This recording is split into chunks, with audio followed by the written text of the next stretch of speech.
Bwana Yesu asifiwe sana. Namshukuru Mungu kwa mbele zenu siku ya leo, na Mungu ameruhusu tujifunze neno hili ili tujifunze neno hili siku ya leo. Kwa hiyo ni vizuri zaidi ufungue Biblia yako ili tujifunze neno hili kwa pamoja. Somo letu litatoka katika kitabu cha Mwanzo, ile sura ya 6. Tutasoma mstari wa kwanza hadi mstari wa 9, ndio tutakuwa tumemaliza. Leo tutasoma maandiko mengi sana. Tutasoma mstari wa kwanza hadi wa 9, tunakuwa tumemaliza. Lakini kipengele cha kwanza tutasoma mstari wa kwanza hadi mstari wa 7, alafu ndio tutamaliza na mstari wa 9. Kwa hiyo fungua Biblia yako katika kitabu cha Mwanzo sura ya 6, tunaanza kusoma mstari wa kwanza hadi wa 7. Lakini kwa wale wanaoandika, somo letu la leo tumelipa jina, je, una kibali machoni pa Mungu? Ndio neno la somo letu la leo. Kwa hiyo fungua Biblia yako twende pamoja. Mwanzo sura ya 6 mstari wa kwanza hadi mstari wa 7. Ikawa wanadamu walipoanza kuzidi usoni pa nchi, na wana wa kike walizaliwa kwao, wana wa Mungu waliwaona hao binti za wanadamu ya kuwa ni wazuri, wakajitwalia wake wowote waliowachagua. Bwana akasema, roho yangu haitashindana na mwanadamu milele, kwa kuwa yeye naye ni mnyama, basi siku zake zitakuwa miaka 120. Na hao Wanefili walikuwako duniani siku zile. Tena baada ya hayo, wana wa Mungu walipoingia kwa binti za wanadamu, wakazaa nao wana. Hao ndio walikuwa watu hodari zamani, watu wenye sifa. Bwana akaona ya kuwa maovu ya wanadamu ni makubwa duniani, na kwamba kila kusudi analowaza moyoni mwake ni mbaya tu siku zote. Bwana akaghairi kwa kuwa amemfanya mwanadamu duniani, akahuzunika moyo. Bwana akasema, nitamfutilia mbali mwanadamu niliyemuumba usoni pa nchi, mwanadamu na mnyama na kitambaacho na ndege wa angani, kwa maana na ghairi ya kwamba nimewafanya. Bwana Yesu asifiwe sana. Watu walizidi kuongezeka duniani, na jinsi watu walivyozidi kuongezeka duniani ndivyo uovu ulivyozidi kuongezeka. Unajua, Mungu alimuumba mwanadamu akiwa na upendo mwingi sana, lakini mwanadamu alivyoingiwa na uovu, Biblia inasema Bwana akasikitika kwa nini amemuumba mwanadamu duniani. Unajua, Mungu anapokuangalia wewe kama mtoto wake na anasikitika kwa nini amekuumba, sijui ni nani anayeweza kukuokoa na hiyo tatizo. Kuna watu wengi maisha yao yalikuwa chini sana, lakini Mungu akawainua, Mungu akawafungulia milango ya baraka.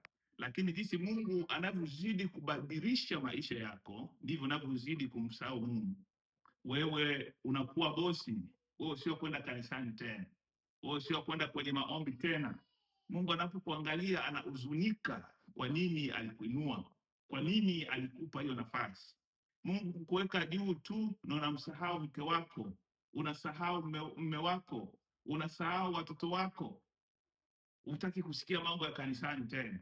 Unapoambiwa kwamba leo kanisani kuna mchango kanisani, inabidi kila mtu atoe mchango, unaanza kusema wachungaji hao ni wavivu, hawapendi kufanya kazi, wanasubiri sisi tufanye kazi tuwapelekea pesa, wanafikiri sisi pesa tunakwenda kuziokota.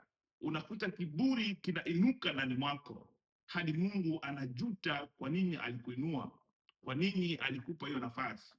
Nataka ujue, Mungu anapokuwa mbinguni anatuangalia. Mungu akasema, najuta kwa nini nilimuumba mwanadamu duniani, kwa sababu kila jambo ninalokusudia kulifanya mbele ya macho ya mwanadamu linaonekana ni mbaya siku zote.